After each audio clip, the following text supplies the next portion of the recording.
ਲੋਕਰਾਣ channel Punjabi ਦੇਖ ਰਹੇ ਦਰਸ਼ਕਾਂ ਦਾ ਸਵਾਗਤ ਹੈ। ਮੈਂ ਹਾਂ ਤੁਹਾਡੇ ਨਾਲ ਸੁਖਵਿੰਦਰ ਸਿੰਘ। ਖਬਰਾਂ ਟੌਪ ਦੀਆਂ ਦੇ ਵਿੱਚ ਅੱਜ ਅਸੀਂ ਗੱਲਬਾਤ ਕਰਾਂਗੇ ਕਿ ਜਿਸ ਤਰੀਕੇ ਦੇ ਨਾਲ ਕਿਸਾਨੀ ਅੰਦੋਲਨ ਲਗਾਤਾਰ ਅੱਗੇ ਵਧਦਾ ਜਾ ਰਿਹਾ ਹੈ, ਸਰਕਾਰ ਪਿੱਛੇ ਹਟਣ ਨੂੰ ਤਿਆਰ ਨਹੀਂ। ਤੋਮਰ ਸਾਹਿਬ ਦੇ ਨਾਲ ਜਦੋਂ ਸਵਾਲ ਜਵਾਬ ਹੋਏ ਕਿ ਪੰਜਾਬ ਦੇ ਵਿੱਚ ਇਸ ਤਰ੍ਹਾਂ ਦਾ ਖਾਮਿਆਜ਼ਾ ਜਿਹੜਾ ਬੀਜੇਪੀ ਨੂੰ ਕਿਉਂ ਭੁਗਤਣਾ ਪਿਆ, ਕਿਉਂ ਬੀਜੇਪੀ ਦੇ ਹੱਕ ਵਿੱਚ ਵੋਟ ਨਹੀਂ ਪਈ, ਉਹ ਉਮੀਦਾਂ ਤੇ ਖਰੀ ਨਹੀਂ ਉਤਰੀ, ਤਾਂ ਉਹ ਕਹਿੰਦੇ ਨੇ ਕਿ ਅਕਾਲੀ ਦਲ ਦੇ ਨਾਲੋਂ ਤੋੜ ਵਿਛੋੜੇ ਦੇ ਕਰਕੇ ਹੋ ਸਕਦਾ। ਦੂਜੀ ਗੱਲ, ਜੇ ਅਸ਼ਵਨੀ ਸ਼ਰਮਾ ਜਿਹੜੇ ਪੰਜਾਬ ਦੇ ਵਿੱਚ ਸੂਬਾ ਪ੍ਰਧਾਨ ਨੇ ਬੀਜੇਪੀ ਦੇ, ਉਹਨਾਂ ਨਾਲ ਗੱਲਬਾਤ ਹੁੰਦੀ ਹੈ, ਉਹ ਇਸ ਗੱਲ ਤੋਂ ਕਿਨਾਰਾ ਕਰਦੇ ਨੇ। ਇਹ ਸਭ ਦੇ ਵਿਚਾਲੇ ਬੀਜੇਪੀ ਦੇ ਵਿੱਚ ਚੱਲ ਕੀ ਰਿਹਾ? ਜਾਂ ਤਾਂ ਉਹ ਮੰਨਣ ਨੂੰ ਤਿਆਰ ਨਹੀਂ ਕਿ ਕਿਸਾਨੀ ਅੰਦੋਲਨ ਦਾ ਅਸਰ ਜਿਹੜਾ ਉਹ ਕਿਸ ਤਰੀਕੇ ਦੇ ਨਾਲ ਬੀਜੇਪੀ ਦੀ ਛਵੀ ਦੇ ਉੱਤੇ ਹੋ ਰਿਹਾ। ਹੁਣ ਜਿਵੇਂ ਕਿਸਾਨ ਕਹਿੰਦੇ ਨੇ ਕਿ ਸਾਡੀ ਜਿੱਤ ਇਸ ਤੋਂ ਵੀ ਜ਼ਿਆਦਾ ਤਾਕਤਵਰ ਹੋਵੇਗੀ ਜਦੋਂ ਪੱਛਮੀ ਬੰਗਾਲ ਦੇ ਵਿੱਚ ਵੀ ਬੀਜੇਪੀ ਨੂੰ ਇਸ ਤਰ੍ਹਾਂ ਦਾ ਝਟਕਾ ਲੱਗੇਗਾ। ਇਹਨਾਂ ਸਾਰੀਆਂ ਸੰਭਾਵਨਾਵਾਂ ਦੇ ਉੱਤੇ ਗੱਲਬਾਤ ਕਰਾਂਗੇ। ਦੂਜਾ ਇਹ ਕਿ ਪੰਜਾਬ ਦੇ ਵਿੱਚ ਕੰਟਰੈਕਟ ਫਾਰਮਿੰਗ ਐਕਟ ਨੂੰ ਲੈ ਕੇ ਤੋਮਰ ਸਾਹਿਬ ਨੇ ਕੈਪਟਨ ਸਰਕਾਰ ਤੇ ਨਿਸ਼ਾਨਾ ਸਾਧਿਆ ਸੀ, ਜਦ ਕਿ ਵਿਰੋਧੀ ਜਿਹੜੇ ਨੇ ਪੰਜਾਬ ਦੇ ਵਿੱਚ ਅਕਾਲੀ ਦਲ ਵਾਲੇ ਹੋ ਗਏ ਜਾਂ ਉਹਨਾਂ ਦੀ ਸਰਕਾਰ ਵੇਲੇ ਇਹ ਆਇਆ ਸੀਗਾ, ਤਾਂ ਕੈਪਟਨ ਅਮਰਿੰਦਰ ਸਿੰਘ ਹੁਣ ਕਹਿੰਦੇ ਨੇ ਕਿ ਸਾਡੀ ਸਰਕਾਰ ਇਸ ਨੂੰ ਰੱਦ ਕਰਨ ਬਾਰੇ ਜਾਂ ਜਿਵੇਂ ਵੀ ਸਰਕਾਰ ਵਿਚਾਰ ਕਰ ਰਹੀ ਹੈ, ਕਾਂਗਰਸ ਸਰਕਾਰ ਕੀ ਫੈਸਲਾ ਲੈਂਦੀ ਹੈ ਉਹਦੇ ਉੱਤੇ ਅਗਲੇ ਸਮੇਂ ਦੇ ਵਿੱਚ ਬਜਟ ਸੈਸ਼ਨ ਵੀ ਆ ਰਿਹਾ ਪੰਜਾਬ ਦਾ, ਉਹ ਸਾਰੇ ਉੱਤੇ ਗੱਲਬਾਤ ਕਰਾਂਗੇ ਕਿ ਕਿਸ ਤਰ੍ਹਾਂ ਦੇ ਹਾਲਾਤ ਜਿਹੜੇ ਚੱਲ ਰਹੇ ਨੇ, ਅੱਗੇ ਕੀ ਸੰਭਾਵਨਾਵਾਂ ਨੇ। ਮੇਰੇ ਨਾਲ ਇਸ ਸਭ ਉੱਤੇ ਗੱਲਬਾਤ ਕਰਨ ਦੇ ਲਈ ਸਿਆਸੀ ਮਾਹਰ ਡਾਕਟਰ ਭੀਮਿੰਦਰ ਸਿੰਘ ਮੌਜੂਦ ਨੇ। ਡਾਕਟਰ ਸਾਹਿਬ, ਸਵਾਗਤ ਹੈ ਤੁਹਾਡਾ। ਸ਼ੁਕਰੀਆ ਸੁਖਵਿੰਦਰ ਜੀ, ਮਿਹਰਬਾਨੀ ਜੀ। ਡਾਕਟਰ ਸਾਹਿਬ, ਸਭ ਤੋਂ ਪਹਿਲਾਂ ਥੋੜ੍ਹਾ ਜਿਹਾ ਇਹ ਦੱਸੋ ਕਿ ਕਿਸਾਨੀ ਅੰਦੋਲਨ ਦੇ ਵਿਚਾਲੇ ਬੀਜੇਪੀ ਇਸ ਗੱਲ ਨੂੰ ਮੰਨਣ ਨੂੰ ਤਿਆਰ ਨਹੀਂ ਕਿ ਕਿਸਾਨੀ ਅੰਦੋਲਨ ਦਾ ਸੇਕ ਇਸ ਤਰ੍ਹਾਂ ਹੈ ਕਿ ਜ਼ਮੀਨੀ ਪੱਧਰ ਦੇ ਉੱਤੇ ਵੀ ਲੋਕ ਉਹਨਾਂ ਨੂੰ ਜਿਹੜਾ ਸੱਤਾ ਦੇ ਵਿੱਚ ਨਹੀਂ ਦੇਖਣਾ ਚਾਹੁੰਦੇ, ਜੇ ਮਿਊਨਿਸਪਲ ਕਮੇਟੀ ਦੀਆਂ ਚੋਣਾਂ ਦੇ ਵਿੱਚ ਜੋ ਕੁਝ ਹਾਲ ਹੋਇਆ। ਸੁਖਵਿੰਦਰ ਜੀ, ਬੇਸ਼ੱਕ ਜਿਵੇਂ ਤੁਸੀਂ ਕਿਹਾ ਕਿ ਬੀਜੇਪੀ ਨੂੰ ਉੱਪਰੋਂ ਲੱਗ ਰਿਹਾ ਕਿ ਸ਼ਾਇਦ ਉਹ ਹੁਣ ਮੰਨ ਨਹੀਂ ਰਹੀ, ਬੜਾ ਅੜੀਅਲ ਰਵੱਈਆ ਰੱਖਿਆ ਹੋਇਆ ਹੈ ਬੀਜੇਪੀ ਨੇ। ਇੱਥੋਂ ਤੱਕ ਕਿ ਮੋਦੀ ਜੀ ਦੇ ਬਿਆਨ ਵੀ ਜਿਹੜੇ ਆ ਰਹੇ ਨੇ, ਉਹ ਵੀ ਉੱਥੋਂ ਵੀ ਲੱਗਦਾ ਕਿ ਉਹ ਬਹੁਤ ਇੱਕ ਕੱਟੜ ਕਿਸਮ ਦੀ ਜਿਹੜੀ ਸੋਚ ਨੂੰ ਲੈ ਕੇ ਚੱਲ ਰਹੇ ਨੇ ਔਰ ਬਿਲਕੁਲ ਝੁਕਣ ਨੂੰ ਤਿਆਰ ਨਹੀਂ ਹੈਗੇ। ਪਰ ਜਦੋਂ ਤੁਸੀਂ ਇਸ ਸਾਰੇ ਸਿਨੈਰੀਓ ਨੂੰ, ਸਾਰੇ ਦ੍ਰਿਸ਼ ਨੂੰ ਬਰੀਕੀ ਨਾਲ ਵੇਖਦੇ ਹੋ ਤਾਂ ਤੁਹਾਨੂੰ ਲੱਗੂਗਾ ਕਿ ਬੀਜੇਪੀ ਕਿਤੇ ਨਾ ਕਿਤੇ ਬੈਕਫੁੱਟ ਤੇ ਜਾ ਰਹੀ ਹੈ। ਉਹਦਾ ਮੈਨੂੰ ਇੱਕ ਜਿਹੜਾ ਕਾਰਨ ਲੱਗ ਰਿਹਾ ਕਿ ਪਿਛਲੇ ਦਿਨਾਂ ਦੇ ਵਿੱਚ ਜਿਹੜੀ ਅਮਿਤ ਸ਼ਾਹ ਹੋਰਾਂ ਨਾਲ ਜਿਹੜੀ ਮੀਟਿੰਗ ਕੀਤੀ ਆ, ਵੱਡੇ ਜਿਹੜੇ ਉਹਨਾਂ ਦੇ ਲੀਡਰਸ਼ਿਪ ਹੈ ਬੀਜੇਪੀ ਦੀ, ਔਰ ਉਸ ਲੀਡਰਸ਼ਿਪ ਦੇ ਵਿੱਚ ਜਿਹੜੀ ਚਿੰਤਾ ਜ਼ਾਹਿਰ ਕੀਤੀ ਗਈ ਆ, ਖਾਸ ਤੌਰ ਤੇ ਜਿਹੜੀ ਯੂਪੀ ਦੀਆਂ, ਕਿਉਂਕਿ ਹੁਣ ਅਗਲੇ ਸਾਲ ਦੇ ਵਿੱਚ ਚੋਣਾਂ ਆਉਣ ਵਾਲੀਆਂ ਨੇ, ਇੱਥੋਂ ਤੱਕ ਕਿ ਜਿਹੜੀਆਂ ਪੰਜਾਬ ਦੇ ਵਿੱਚ ਚੋਣਾਂ ਆਉਣ ਵਾਲੀਆਂ ਨੇ, ਔਰ ਰਾਜਸਥਾਨ ਦੇ ਵਿੱਚ ਜੋ ਹਾਲਾਤ ਪੈਦਾ ਹੋ ਰਹੇ ਨੇ ਬੀਜੇਪੀ ਦੇ ਖਿਲਾਫ, ਉਹ ਵੀ ਉਹਦੇ ਉੱਤੇ ਨਜ਼ਰਸਾਨੀ ਜਦੋਂ ਕਰਦੇ ਹਾਂ ਅਸੀਂ, ਤਾਂ ਲਗਭਗ ਜਿਹੜੀਆਂ ਲੋਕ ਸਭਾ ਦੀਆਂ 50 ਸੀਟਾਂ ਨੇ ਜਿੱਥੇ ਇਹ ਇਸ ਵੇਲੇ ਜਿੱਥੇ ਪਹੁੰਚ ਚੁੱਕਿਆ ਹੈ ਕਿਸਾਨ ਸੰਘਰਸ਼, ਤਾਂ ਲਗਭਗ 50 ਸੀਟਾਂ ਦੇ ਉੱਤੇ ਇਹਦੀ ਜਿਹੜੀ ਹੈਗੀ ਹੈ ਅਸਰ ਅੰਦਾਜ਼ ਜਿਹੜਾ ਹੈਗਾ ਹੋ ਰਿਹਾ।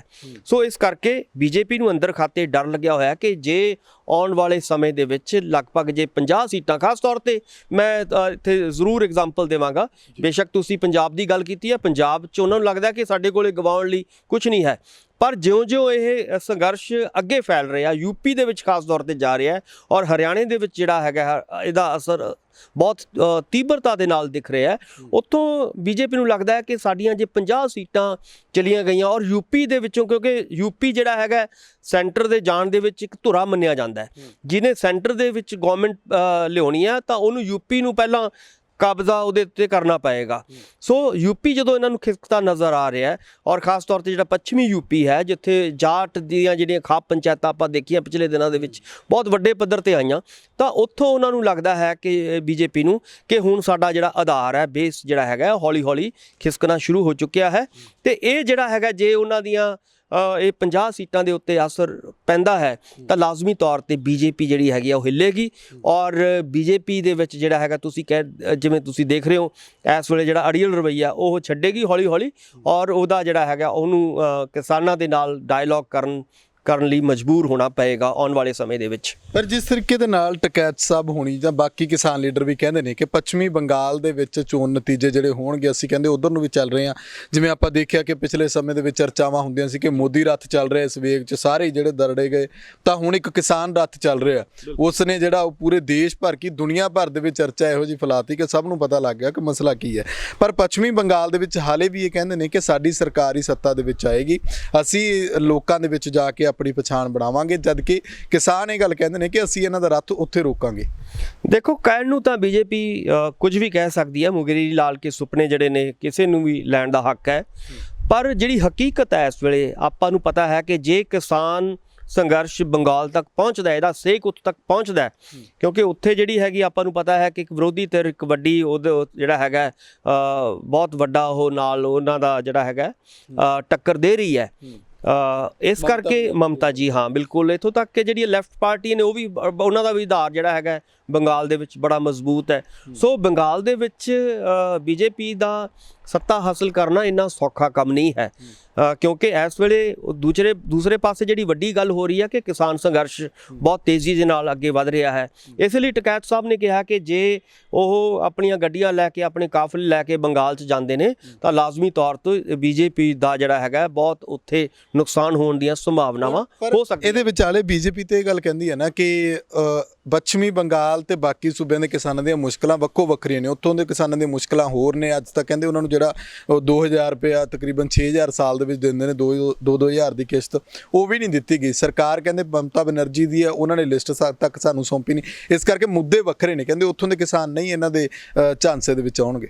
ਦੇਖੋ, ਜਿੱਥੋਂ ਤੱਕ ਕਿਸਾਨਾਂ ਦਾ ਸੰਬੰਧ ਹੈ, ਖਾਸ ਤੌਰ 'ਤੇ ਜਿਹੜੇ ਪੱਛਮੀ ਬੰਗਾਲ ਦਾ, ਕਿਉਂਕਿ ਉੱਥੇ ਫਸਲਾਂ ਵੱਖਰੀਆਂ ਹੁੰਦੀਆਂ ਨੇ, ਸਾਡੇ ਵਾਂਗ ਉੱਥੇ ਝੋਨਾ ਤੇ ਕਣਕ ਤਾਂ ਹੁੰਦੀ ਨਹੀਂ ਹੈ, ਠੀਕ ਹੈ ਨਾ। ਉੱਥੇ ਜਿਹੜੀਆਂ ਦੂਸਰੀ ਤਰ੍ਹਾਂ ਦੀਆਂ ਜਿਹੜੀਆਂ ਫਸਲਾਂ ਨੇ, ਖਾਸ ਤੌਰ 'ਤੇ ਜਿਹੜਾ ਜੂਟ ਹੈ ਉਹ ਜ਼ਿਆਦਾ ਉੱਥੇ ਬੀਜਿਆ ਜਾਂਦਾ ਹੈ। ਸੋ ਜੇ ਮੈਂ ਇਹ ਕਹਿਣਾ ਚਾਹੁੰਦਾ ਕਿ ਜਿਹੜੀਆਂ ਸਾਡੀਆਂ 23 ਫਸਲਾਂ ਨੇ ਜਿਹਨੂੰ MSP ਕਿਹਾ ਜਾਂਦਾ ਕਿ MSP ਉਹਨਾਂ 23 ਫਸਲਾਂ 'ਤੇ ਕਾਗਜ਼ਾਂ ਦੇ ਵਿੱਚ ਦਿੱਤੀ ਜਾਂਦੀ ਹੈ, ਪਰ ਹਕੀਕੀ ਤੌਰ 'ਤੇ ਸਿਰਫ 2 ਫਸਲਾਂ 'ਤੇ ਚੱਕੀ ਜਾਂਦੀ ਹੈ ਫਸਲ, ਕਣਕ ਔਰ ਝੋਨੇ ਦੀ।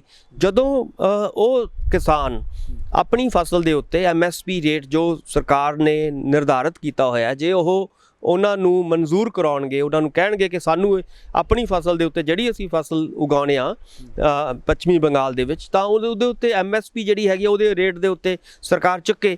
ਪਰ ਆਪਾਂ ਨੂੰ ਪਤਾ ਹੈ ਕਿ ਜੇ ਸਰਕਾਰ ਜਾਂ ਬੀਜੇਪੀ ਇਸ ਵੇਲੇ ਇਹ ਕਹਿ ਰਹੀ ਹੈ ਕਿ 6000 ਰੁਪਈਆ ਦੇ ਕੇ ਅਸੀਂ ਵੋਟਾਂ ਪਵਾ ਲਾਂਗੇ, ਜਿਵੇਂ ਕਈ ਸਟੇਟਾਂ 'ਚ ਕੀਤਾ ਹੈ ਕਿ 6-6000 ਉਹਨਾਂ ਦੇ ਰਾਤੋਂ ਰਾਤ ਖਾਤੇ 'ਚ ਪਾ ਦਿੱਤੇ ਗਏ ਔਰ ਉਹਨਾਂ ਨੂੰ ਕਹਿ ਦਿੱਤਾ ਗਿਆ ਕਿ ਹੁਣ ਤੁਹਾਡੇ ਤਾਂ ਹਰ ਸਾਲ ਇੱਥੇ ਜਾਂ 6 ਮਹੀਨਿਆਂ ਬਾਅਦ ਤੁਹਾਨੂੰ 6000 ਜਾਂ 2 ਮਹੀਨਿਆਂ ਬਾਅਦ ਮਿਲਣੇ ਨੇ। ਯਾਨੀ ਕਿ ਇੱਕ ਤਰ੍ਹਾਂ ਦੀ ਇਹ ਰਿਸ਼ਵਤ ਸਿੱਧੇ ਤੌਰ 'ਤੇ ਕਹਿ ਸਕਦੇ ਹਾਂ ਕਿ ਉਹਨਾਂ ਨੂੰ ਲਾਲਚ ਦਿੱਤਾ ਜਾਂਦਾ ਹੈ ਕਿਸਾਨਾਂ ਨੂੰ, ਔਰ ਸਰਕਾਰੀ ਪੈਸੇ ਦਾ ਜਿਹੜੀ ਦੁਰਵਰਤੋਂ ਕੀਤੀ ਜਾਂਦੀ ਹੈ। ਪਰ ਮੈਨੂੰ ਇਹ ਲੱਗਦਾ ਹੈ ਕਿ ਜਿਹੜਾ ਬੰਗਾਲ ਦਾ ਕਿਸਾਨ ਹੈ ਉਹ ਬੀਜੇਪੀ ਦੇ ਝਾਂਸੇ ਵਿੱਚ ਨਹੀਂ ਆਏਗਾ। ਆਪਾਂ ਨੂੰ ਪਤਾ ਹੈ ਕਿ ਬੀਜੇਪੀ ਨੇ ਕਿਵੇਂ ਜਿਹੜੇ ਵੀ ਸਟੇਟ 'ਚ ਜਾਂਦੀ ਹੈ ਉਹਦਾ ਇੱਕੋ ਇੱਕ ਫਾਰਮੂਲਾ ਹੈ ਕਿ ਡਿਵਾਈਡ ਐਂਡ ਰੂਲ, ਕਿ ਲੋਕਾਂ ਨੂੰ ਧਰਮਾਂ ਦੇ ਨਾਂ 'ਤੇ ਵੰਡੋ, ਜਾਤਾਂ ਦੇ ਨਾਂ 'ਤੇ ਵੰਡੋ ਤੇ ਉੱਥੇ ਆਪਣਾ ਰੂਲ ਕਾਇਮ ਕਰੋ ਤੇ ਉੱਥੇ ਗੁੰਡਾਗਰਦੀ ਕਰੋ। ਔਰ ਇੱਕ ਜਿਹੜਾ ਫਾਸ਼ੀਜ਼ਮ ਜਿਹੜਾ ਹੈਗਾ ਉਹਦੀ ਸੋਚ ਜਿਹੜੀ ਹੈਗੀ ਹੈ ਇੱਕੋ ਰੰਗ ਵਿੱਚ ਰੰਗਣ ਦੀ ਕੋਸ਼ਿਸ਼, ਕਿ ਹਿੰਦੂਵਾਦ ਦਾ ਜਿਹੜਾ ਪੱਤਾ ਉਹ ਖੇਡਦੀ ਹੈ। ਸੋ ਉਹਦੇ ਤੋਂ ਮੈਨੂੰ ਲੱਗਦਾ ਕਿ ਸੁਚੇਤ ਹੋ ਕੇ ਬੰਗਾਲੀ ਜਿਹੜੇ ਨੇ ਇਹ ਕੰਮ, ਕਿਉਂਕਿ ਬੰਗਾਲੀ ਆਪਾਂ ਨੂੰ ਪਤਾ ਹੈ ਕਿ ਪਿਛਲੇ ਲੰਬਾ ਇਤਿਹਾਸ ਹੈ ਬੰਗਾਲੀਆਂ ਦਾ ਕਿ ਉਹ ਬਹੁਤ ਹੀ ਸਿਆਣੀ ਕੌਮ ਮੰਨੀ ਜਾਂਦੀ ਹੈ। ਉਹ ਖਾਸ ਤੌਰ 'ਤੇ ਜਿਹੜੇ ਬੀਜੇਪੀ ਵਰਗੀਆਂ ਜਿਹੜੀਆਂ ਕੱਟੜਪੰਥੀ ਜਿਹੜੀਆਂ ਪਾਰਟੀਆਂ ਨੇ ਉਹਨਾਂ ਦੇ ਝਾਂਸੇ ਵਿੱਚ ਨਹੀਂ ਆਉਣਗੀਆਂ। ਹਾਂ, ਜੇ ਕੋਈ ਲਿਬਰਲ ਪਾਰਟੀ ਨਵੀਂ ਆਉਂਦੀ ਹੈ ਤਾਂ ਲਾਜ਼ਮੀ ਤੌਰ 'ਤੇ ਉਹ ਬੰਗਾਲੀ ਜਿਹੜੇ ਨੇ ਉਹਨਾਂ ਨੂੰ ਵੋਟ ਦੇ ਸਕਦੇ ਆ, ਪਰ ਬੀਜੇਪੀ ਵਰਗੀ ਕੱਟੜ ਪਾਰਟੀ ਨੂੰ ਵੋਟ ਦੇਣ ਦੀਆਂ ਜਿਹੜੀਆਂ ਸੰਭਾਵਨਾਵਾਂ ਨੇ ਬਹੁਤ ਘੱਟ ਨੇ ਬੰਗਾਲ ਦੇ ਵਿੱਚ। ਜੀ ਬਿਲਕੁਲ। ਇਸ ਸਭ ਦੇ ਵਿਚਾਲੇ ਇੱਕ ਹੋਰ ਕੰਟਰੈਕਟ ਫਾਰਮਿੰਗ ਐਕਟ ਨੂੰ ਲੈ ਕੇ ਜਿਸ ਤਰੀਕੇ ਨਾਲ ਕੈਪਟਨ ਅਮਰਿੰਦਰ ਸਿੰਘ ਦੀ ਸਰਕਾਰ ਨਿਸ਼ਾਨੇ 'ਤੇ ਆਈ, ਉਹ ਕੀ ਮਸਲਾ ਕੀ ਹੈ ਉਹਦੇ ਵਿੱਚ? ਬੀਜੇਪੀ ਆਪਣਾ ਪੱਖ ਰੱਖਦੀ ਹੈ, ਉਹ ਕਹਿੰਦੇ ਸਾਡੇ ਕਾਨੂੰਨਾਂ ਨਾਲੋਂ ਵੀ ਖਤਰਨਾਕ ਹੈ ਕੰਟਰੈਕਟ ਫਾਰਮਿੰਗ ਐਕਟ। ਦੇਖੋ, ਜਿਵੇਂ ਬਿਲਕੁਲ ਬੀਜੇਪੀ ਜਿਵੇਂ ਗੱਲ ਕਹਿ ਰਹੀ ਹੈ ਕਿ ਪੰਜਾਬ ਦੇ ਵਿੱਚ ਬੜੇ ਲੰਮੇ ਸਮੇਂ ਤੋਂ ਕੰਟਰੈਕਟ ਫਾਰਮਿੰਗ ਦਾ ਜਿਹੜਾ ਮਾਡਲ ਹੈ ਉਹ ਚੱਲ ਰਿਹਾ ਹੈ। ਆਪਾਂ ਨੂੰ ਪਤਾ ਹੈ ਕਿ ਚੰਨੋ ਦੀ ਜਿਹੜੀ ਪੈਪਸੂ ਦੀ ਫੈਕਟਰੀ ਲੱਗੀ ਸੀ ਕਿਸੇ ਵੇਲੇ, ਅੱਜ ਤੋਂ ਕਈ ਸਾਲ ਪਹਿਲਾਂ, ਤਾਂ ਉੱਥੇ ਵੀ ਸਾਡੇ ਜਿਹੜੀ ਉੱਥੋਂ ਦੀ ਜਿਹੜੀ ਪੈਪਸੂ ਦੀ ਜਿਹੜੀ ਮਲਟੀਨੇਸ਼ਨਲ ਕੰਪਨੀ ਹੈ ਉਹ ਕਿਸਾਨਾਂ ਤੋਂ ਜਿਹੜੇ ਆਲੂ ਬੀਜਦੇ, ਆਲੂਆਂ ਦਾ ਕਿਉਂਕਿ ਉਹ ਬਣਦਾ ਹੈ ਸਾਰੀ ਚੀਜ਼, ਚਿਪਸ ਵਗੈਰਾ, ਤਾਂ ਉਹ ਆਪਣੀ ਜਿਹੜੀ ਹੈਗੀ ਹੈ ਬੀਜ ਉਹ ਦਿੰਦੀ ਸੀਗੀ ਔਰ ਕਿਸਾਨਾਂ ਤੋਂ ਕੰਟਰੈਕਟ ਫਾਰਮਿੰਗ ਕਰਾਉਂਦੀ ਸੀਗੀ। ਤਾਂ ਆਪਾਂ ਨੂੰ ਪਤਾ ਹੈ ਕਿ ਜਦੋਂ ਸਾਡੇ ਜਿਹੜੇ ਕਿਸਾਨ ਨੇ ਉਸ ਇਲਾਕੇ ਦੇ, ਤਾਂ ਉਹਨਾਂ ਦੀਆਂ ਬਹੁਤ ਵਾਰੀ ਜਿਹੜੀਆਂ ਨੇ ਆਲੂ ਦੀਆਂ ਜਿਹੜੀਆਂ ਫਸਲਾਂ ਹੁੰਦੀਆਂ ਸੀ ਉਹ ਰੁਲ ਗਈਆਂ ਔਰ ਉਹਨਾਂ ਨੂੰ ਰੇਟ ਨਹੀਂ ਮਿਲਿਆ, ਔਰ ਨਾ ਹੀ ਫਿਰ ਉਹਨਾਂ ਨੇ ਕੋਈ ਅਦਾਲਤਾਂ ਦੇ ਵਿੱਚ ਜਾ ਸਕਦਾ ਹੈ। ਔਰ ਇੱਥੋਂ ਤੱਕ ਕਿ ਇਹ ਵੀ ਪ੍ਰਾਵਧਾਨ ਹੈਗਾ ਇਸ ਕਾਨੂੰਨ ਦੇ ਵਿੱਚ, ਜੇ ਮਲਟੀਨੇਸ਼ਨਲ ਕੰਪਨੀ ਦੇ ਮੁਤਾਬਕ ਜੇ ਆਲੂ ਤੁਸੀਂ ਨਹੀਂ ਬੀਜਦੇ ਤਾਂ ਜੇ ਪੈਦਾ ਨਹੀਂ ਹੁੰਦੇ ਤਾਂ ਉਹ ਜਿਹੜਾ ਹੈਗਾ ਉਹਨੂੰ ਜੇਲ੍ਹ ਵੀ ਹੋ ਸਕਦੀ ਹੈ ਕਿਸਾਨ ਨੂੰ। ਸੋ ਇਦਾਂ ਦੇ ਜਿਹੜੇ ਨੇ ਮਾੜੇ ਕਾਨੂੰਨ ਜਿਹੜੇ ਨੇ, ਬਹੁਤ ਮਾੜਾ ਭੈੜਾ ਕਾਨੂੰਨ ਹੈ। ਸੋ ਇਸ ਤੋਂ ਪੰਜਾਬ ਨੂੰ ਛੁਟਕਾਰਾ ਪਾਉਣਾ, ਜਿਵੇਂ ਹੁਣ ਕੈਪਟਨ ਸਾਹਿਬ ਨੇ ਕਿਹਾ ਕਿ ਇਹ ਜਿਹੜਾ ਹੈਗਾ ਹੁਣ, ਕਿਉਂਕਿ ਯਾਦ ਆਇਆ ਹੁਣ, ਕਿਉਂਕਿ ਕਿਸਾਨੀ ਅੰਦੋਲਨ ਚੱਲ ਰਿਹਾ, ਹੁਣ ਸਾਰੀਆਂ ਪਾਰਟੀਆਂ ਨੂੰ ਇਹ ਜਿਹੜਾ ਹੈਗਾ ਉਹਨਾਂ ਨੂੰ ਮਾੜਾ ਲੱਗ ਰਿਹਾ ਕਿ ਇਹ ਮਾੜਾ ਹੈ, ਪਰ ਇੱਥੇ ਦੇਖਣ ਵਾਲੀ ਗੱਲ ਇਹ ਹੈ ਕਿ ਪਿਛਲੇ ਲੰਮੇ ਸਮੇਂ ਤੋਂ ਪੰਜਾਬ ਦੇ ਵਿੱਚ ਇਹ ਆਲਰੇਡੀ ਚੱਲ ਰਿਹਾ ਔਰ ਉਹਦੇ ਅਨੁਸਾਰ ਜਿਹੜਾ ਹੈਗਾ ਪੰਜਾਬ ਦਾ ਕਿਸਾਨ ਜੋ ਵੀ ਉਹ ਮਲਟੀਨੇਸ਼ਨਲ ਕੰਪਨੀਆਂ ਉਹਨਾਂ ਨਾਲ ਠੇਕਾ ਕਰਦੀਆਂ ਨੇ ਔਰ ਉਹਦੇ ਮੁਤਾਬਕ ਜਿਹੜੇ ਹੈਗੇ ਫਸਲਾਂ ਦੀ ਜਿਹੜੇ ਹੈਗੇ ਬੀਜ ਬਿਜਾਈ ਹੋ ਰਹੀ ਹੈ ਆਲਰੇਡੀ। ਜੀ ਬਿਲਕੁਲ। ਅੱਛਾ, ਅਖੀਰ ਦੇ ਵਿੱਚ ਬਜਟ ਸੈਸ਼ਨ ਨੂੰ ਲੈ ਕੇ ਗੱਲ ਕਰ ਲੈਂਦੇ ਹਾਂ, ਅਗਲੇ ਦਿਨਾਂ ਦੇ ਵਿੱਚ ਸ਼ੁਰੂ ਹੋਣ ਜਾ ਰਿਹਾ। ਕਿਸ ਤਰ੍ਹਾਂ ਦੀ ਉਮੀਦ ਜਿਹੜਾ ਜਤਾਈ ਜਾ ਸਕਦੀ ਹੈ, ਕੀ ਕੁਝ ਹੋਣਾ ਚਾਹੀਦਾ? ਹਾਲਾਂਕਿ ਧਿਆਨ ਤਾਂ ਇਹੀ ਹੈ ਕਿ ਕਿਸਾਨਾਂ ਨੂੰ ਲੈ ਕੇ ਕੋਈ ਨਾ ਕੋਈ ਵੱਡੇ ਐਲਾਨ ਜ਼ਰੂਰ ਹੋਣਗੇ, ਕਿਉਂਕਿ ਇੱਕ ਨਜ਼ਰ ਆ ਰਿਹਾ ਹੈ ਕਿ ਅਗਲੀ ਸਿਆਸਤ ਜਿਹੜੀ ਹੈ ਉਹ ਕਿਸਾਨਾਂ ਉੱਤੇ ਹੋਣੀ ਹੈ 2022 ਦੀ। ਕਿਸਾਨਾਂ ਨਾਲੋਂ ਵੀ ਸੁਖਵਿੰਦਰ ਜੀ ਇਹ ਜਿਹੜਾ ਸਾਲ ਹੈ ਅਗਲਾ, ਇਹ ਇਲੈਕਸ਼ਨ ਈਅਰ ਹੈ। ਮਤਲਬ ਇਹ ਮੈਨੂੰ ਲੱਗਦਾ ਕਿ ਅਗਲਾ ਸਾਲ ਜਿਹੜਾ ਹੈਗਾ ਕੈਪਟਨ ਸਰਕਾਰ ਦੀ ਜਿਹੜੀ ਸੈਕੰਡ ਪਾਰੀ ਹੈ ਉਹਦਾ ਆਖਰੀ ਸਾਲ ਹੈ। ਇਸ ਕਰਕੇ ਕੋਸ਼ਿਸ਼ ਤਾਂ ਇਹੀ ਕਰਨੀ ਚਾਹੀਦੀ ਹੈ ਸਰਕਾਰ ਨੂੰ ਕਿ ਚਾਹੇ ਉਹ ਮੱਧ ਵਰਗ ਹੋਵੇ, ਚਾਹੇ ਗਰੀਬ ਵਰਗ ਹੋਵੇ, ਚਾਹੇ ਕਿਸਾਨੀ ਦਾ ਵਰਗ ਹੋਵੇ, ਚਾਹੇ ਖੇਤ ਮਜ਼ਦੂਰ ਹੋਣ, ਉਹਨਾਂ ਨੂੰ ਕੋਈ ਨਾ ਕੋਈ ਰਾਹਤ ਮਿਲੇ, ਉਹਨਾਂ ਨੂੰ ਕੋਈ ਨਾ ਕੋਈ ਫਾਇਦਾ ਹੋਵੇ ਉਹਨਾਂ ਦੀ। ਜਿਵੇਂ ਆਪਾਂ ਨੂੰ ਪਤਾ ਹੈ ਕਿ ਕੈਪਟਨ ਸਾਹਿਬ ਜਦੋਂ ਸਰਕਾਰ 'ਚ ਆਏ ਸੀ ਤਾਂ ਕਿਹਾ ਸੀਗਾ ਕਿ ਘਰ ਘਰ ਨੌਕਰੀ ਮੈਂ ਦਿਆਂਗਾ, ਉਹਦੀਆਂ ਨੌਕਰੀਆਂ ਨਿਕਲਣੀਆਂ ਚਾਹੀਦੀਆਂ ਨੇ ਇਸ ਬਜਟ ਦੇ ਵਿੱਚ। ਇਸੇ ਤਰ੍ਹਾਂ ਉਹਨਾਂ ਨੇ ਕਿਹਾ ਸੀਗਾ ਕਿ ਸਰਕਾਰ ਜਿਹੜਾ ਹਰ ਤਰ੍ਹਾਂ ਦਾ ਜਿਹੜਾ ਕਰਜ਼ਾ ਹੈ ਕਿਸਾਨ ਦਾ ਉਹ ਮਾਫ ਕਰਨਾ ਹੈ। ਮੈਨੂੰ ਲੱਗਦਾ ਹੈ ਹਜੇ ਲਗਭਗ 5% ਉਹ ਹੋਇਆ, ਹਜੇ 95% 95% ਹਜੇ ਕਰਜ਼ਾ ਜਿਹੜਾ ਹੈਗਾ ਉਹ ਵੀ ਕਿਸਾਨਾਂ ਦਾ ਖੜਾ ਹੈ, ਜਿਹਦੇ ਵਿੱਚੋਂ ਸੁਸਾਈਡ ਜਿਹੜੀਆਂ ਨੇ ਨਿਕਲ ਰਹੀਆਂ ਨੇ ਬਾਰ-ਬਾਰ। ਇਸੇ ਤਰ੍ਹਾਂ ਹੋਰ ਜਿਹੜੇ ਵਾਅਦੇ ਕੀਤੇ ਸੀਗੇ, ਮੈਨੂੰ ਲੱਗਦਾ ਹੈ ਕਿ ਇਹ ਜਿਹੜਾ ਸਾਲ ਹੈ ਆਖਰੀ ਸਾਲ ਹੈ ਔਰ ਲੋਕਾਂ ਦੀ ਝਾਕ ਹੈ ਉਧਰ ਕਿ ਲੋਕ ਦੇਖ ਰਹੇ ਨੇ ਇਸ ਬਜਟ ਵੱਲ ਕਿ ਕੋਈ ਨਾ ਕੋਈ ਉਹਨਾਂ ਵਾਅਦਿਆਂ 'ਚੋਂ ਉਹਨਾਂ ਦਾ ਜ਼ਰੂਰ ਕੋਈ ਨਾ ਕੋਈ ਵਾਅਦਾ ਪੂਰਾ ਹੋਏਗਾ। ਇਸੇ ਤਰ੍ਹਾਂ ਜਿਹੜੇ ਸਮਾਰਟਫੋਨ ਜਿਹੜੇ ਨੇ ਉਹ ਸਭ ਨੂੰ ਕਿਹਾ ਸੀਗਾ ਸਾਰੇ ਨੌਜਵਾਨਾਂ ਨੂੰ ਦੇਵਾਂਗੇ, ਉਹ ਮੈਨੂੰ ਲੱਗਦਾ ਇੱਕ ਖਾਸ ਤਬਕੇ ਨੂੰ ਉਹਨਾਂ ਨੇ ਦੇ ਕੇ, ਇੱਕ ਖਾਸ ਵਰਗ ਨੂੰ ਦੇ ਕੇ ਮੈਨੂੰ ਲੱਗਦਾ ਉਹ ਚੁੱਪ ਹੋ ਗਏ।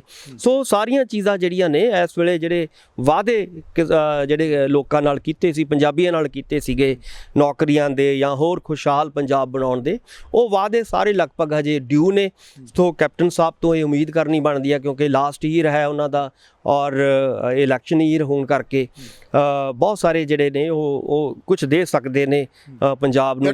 ਮਹਿੰਗਾਈ ਨੂੰ ਕੰਟਰੋਲ ਕਰਨ ਲਈ ਵੀ ਕੋਈ ਫਾਰਮੂਲਾ ਲਿਆਉਣ ਦੀ ਜਿਹੜੀ ਜ਼ਰੂਰਤ ਹੈ ਹੁਣ, ਕਿਉਂਕਿ ਤੁਸੀਂ ਦੇਖਿਆ ਕਿ ਹਰ ਚੀਜ਼ ਜਿਹੜੀ ਮਹਿੰਗੀ, ਪੈਟਰੋਲ ਡੀਜ਼ਲ ਕੀ ਹਰ ਚੀਜ਼ ਜਿੱਧਰ ਵੀ ਹੱਥ ਪਾ ਲਓ ਉਹੀ ਮਹਿੰਗਾ ਆ, ਉਹੀ ਕਰੰਟ ਮਾਰਦਾ।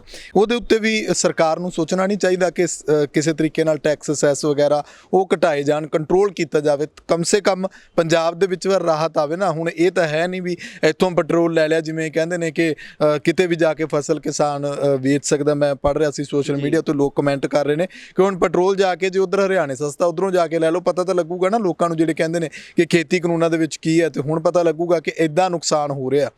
ਬਿਲਕੁਲ, ਦੇਖੋ ਚਾਹੀਦਾ ਤਾਂ ਮੈਂ ਇਹੀ ਕਹਿਣਾ ਵੀ ਜਿਵੇਂ ਤੁਸੀਂ ਪੈਟਰੋਲ ਡੀਜ਼ਲ ਦੀ ਗੱਲ ਕੀਤੀ ਹੈ ਕਿ ਇਸ ਵੇਲੇ ਮੈਨੂੰ ਲੱਗਦਾ ਹੈ ਕਿ ਆਜ਼ਾਦੀ ਤੋਂ ਬਾਅਦ ਜਿਹੜਾ ਪੂਰਾ ਇਤਿਹਾਸ ਹੈ 75 ਸਾਲਾਂ ਦਾ, ਉਹਦੇ ਵਿੱਚ ਸਭ ਤੋਂ ਜ਼ਿਆਦਾ ਰੇਟ ਇਸ ਵੇਲੇ ਪੈਟਰੋਲ ਔਰ ਡੀਜ਼ਲ ਦਾ ਹੋਇਆ। ਔਰ ਵੱਡੀ ਗੱਲ ਹੈ ਕਿ ਸਾਡੀ ਜਿਹੜੀ ਸੈਂਟਰ ਦੇ ਵਿੱਚ ਕੋਈ ਵਿਰੋਧੀ ਧਿਰ ਨਾ ਹੋਣ ਕਰਕੇ ਉਸ ਕਿਸਮ ਦਾ ਜਿਹੜਾ ਜਿਵੇਂ ਪਹਿਲਾਂ ਰੌਲਾ ਪੈਂਦਾ ਸੀਗਾ, ਕਿਸੇ ਵੇਲੇ ਚਾਹੇ ਉਹ 25 ਪੈਸੇ ਵੀ ਵੱਧਦੇ ਸੀਗੇ ਤਾਂ ਲੋਕ ਸੜਕਾਂ 'ਤੇ ਆਉਂਦੇ ਸੀਗੇ ਪੈਟਰੋਲ ਔਰ ਡੀਜ਼ਲ ਦੇ ਲਈ। ਪਰ ਅੱਜ ਆਪਾਂ ਨੂੰ ਪਤਾ ਹੈ ਕਿ ਚਾਹੇ ਉਹ 100 ਰੁਪਏ ਨੂੰ ਟੱਪ ਚੁੱਕਿਆ ਹੈ ਰੇਟ, ਇਹਦੇ ਬਾਵਜੂਦ ਵਿਰੋਧੀ ਧਿਰਾਂ ਜਿਹੜੀਆਂ ਨੇ ਮੈਨੂੰ ਕਿਤੇ ਦਿਖਾਈ ਮੈਨੂੰ ਨਹੀਂ ਦੇ ਰਹੀਆਂ, ਕਿਉਂਕਿ ਕੈਪਟਨ ਸਾਹਿਬ ਦੀ ਸਰਕਾਰ, ਕਾਂਗਰਸ ਸਰਕਾਰ ਸੈਂਟਰ ਦੇ ਵਿੱਚ ਵਿਰੋਧੀ ਧਿਰ ਹੈ। ਇਸ ਕਰਕੇ ਇਹਨਾਂ ਨੂੰ ਤਾਂ ਘੱਟੋ ਘੱਟ ਇਹ ਸੋਚਣਾ ਚਾਹੀਦਾ ਕਿ ਜੇ ਸੈਂਟਰ ਵਾਲਿਆਂ ਨੇ, ਬੀਜੇਪੀ ਵਾਲਿਆਂ ਨੇ ਰੇਟ ਵਧਾਏ ਨੇ ਤਾਂ ਘੱਟੋ ਘੱਟ ਪੰਜਾਬ ਨੂੰ ਤਾਂ ਰਾਹਤ ਮਿਲਣੀ ਚਾਹੀਦੀ ਹੈ। ਜਿਵੇਂ ਤੁਸੀਂ ਕਹਿ ਕੇ ਇੱਥੋਂ ਦਾ ਜਿਹੜੇ ਪੈਟਰੋਲ ਔਰ ਡੀਜ਼ਲ ਦਾ ਜਿਹੜਾ ਸੈਸ ਹੈ, ਜਿਹੜੇ ਟੈਕਸ ਨੇ ਉਹ ਤਾਂ ਘਟਾਏ ਜਾ ਸਕਦੇ ਨੇ। ਸੋ ਕਿਤੇ ਨਾ ਕਿਤੇ ਜੇ ਸਟੇਟ ਗਵਰਨਮੈਂਟ ਚਾਹੇ, ਜੇ ਕੈਪਟਨ ਗਵਰਨਮੈਂਟ ਚਾਹੇ ਤਾਂ ਲਾਜ਼ਮੀ ਤੌਰ 'ਤੇ ਪੰਜਾਬੀਆਂ ਨੂੰ ਇਸ ਬਜਟ ਦੇ ਵਿੱਚ ਟੈਕਸਾਂ ਤੋਂ ਰਾਹਤ ਜਿਹੜੀ ਹੈਗੀ ਜ਼ਰੂਰ ਮਿਲਣੀ ਚਾਹੀਦੀ ਹੈ। ਜੀ ਸ਼ੁਕਰੀਆ ਡਾਕਟਰ ਸਾਹਿਬ, ਬਹੁਤ ਬਹੁਤ ਧੰਨਵਾਦ। ਸੋ ਖਬਰਾਂ ਟੌਪ ਦੀਆਂ ਦੇ ਵਿੱਚ ਮੇਰੇ ਨਾਲ ਮੌਜੂਦ ਸਨ ਸਿਆਸੀ ਮਾਹਰ ਡਾਕਟਰ ਭੀਮਿੰਦਰ ਸਿੰਘ। ਜਿਸ ਤਰੀਕੇ ਦੇ ਨਾਲ ਬਜਟ ਅਗਲੇ ਦਿਨਾਂ ਦੇ ਵਿੱਚ ਆਉਣਾ, ਉਮੀਦਾਂ ਤਾਂ ਬਹੁਤ ਹਰ ਵਾਰ ਬਜਟ ਤੋਂ ਹੁੰਦੀਆਂ, ਕੇਂਦਰੀ ਬਜਟ ਤੋਂ ਵੀ ਸੀਗੀਆਂ, ਭਾਵੇਂ ਉਹ ਬਜਟ ਜਿਹੜਾ ਆ ਉਮੀਦਾਂ ਤੇ ਖਰਾ ਨਹੀਂ ਉਤਰਦਾ। ਇਸੇ ਤਰ੍ਹਾਂ ਪੰਜਾਬ ਸਰਕਾਰ ਬਜਟ ਲਿਆਉਣ ਜਾ ਰਹੀ ਹੈ, ਉਹਦੇ ਵਿੱਚ ਕੀ ਕੁਝ ਰੱਖਿਆ ਜਾਂਦਾ।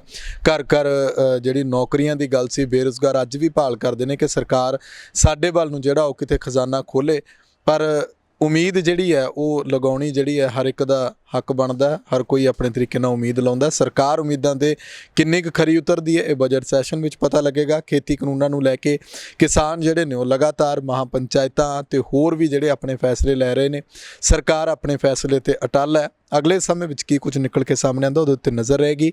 ਮੈਨੂੰ ਇਜਾਜ਼ਤ ਦਿਓ। ਲੋਕ ਰਾਣਾ ਚੈਨਲ ਪੰਜਾਬੀ ਨੂੰ ਸਬਸਕ੍ਰਾਈਬ ਕਰੋ। ਆਪਣੇ ਵਿਚਾਰ ਕਮੈਂਟ ਜ਼ਰੂਰ ਕਰਿਓ। ਧੰਨਵਾਦ।